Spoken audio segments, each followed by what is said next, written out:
Good morning. আজ সোমবার আর এখন সকাল 8:30 মতো বাজে। সকাল সকাল আমার হাজব্যান্ড আর দাদা বৌদিরা ঘর থেকে বেরিয়ে পড়েছে। দাদা বৌদিরা তাদের বাড়ি চলে যাচ্ছে আর আমার হাজব্যান্ড যাচ্ছে তার অফিসে। ওরা চলে যাবার আগেই রান্নাবান্না কমপ্লিট হয়ে গেছিলো।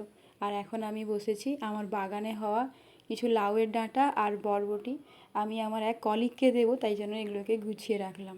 নিজে হাতে ফলানো সবজি কাউকে দিতে যে কী ভালো লাগে তা বলার মতো নয়। আগেই আমি কাকিমাদেরকে বরবটি দিয়েছি, এখন আমার এক কলিগকে দিচ্ছে। আর এই যে ডান্সিং ক্যাকটাসটা ইসাকে তার অরিন্দম কাকু দিয়েছে। কাল থেকে এইটা আসার পর থেকে আমার আর শান্তি নেই। এইটা এত মিউজিক শোনাচ্ছে আর ওইটা টকিং কথা বলতেও পারে, সেটা শুনে শুনে আমার কান ঝালাপালা হয়ে গেল। এরপর ওকে রেডি করে পড়াতে বসালাম। আর এইসব করতে করতে সকাল 10:30 বাজলো। এখন আমাকে স্কুলে যেতে হবে। এখন আমি বেরিয়ে পড়ছি।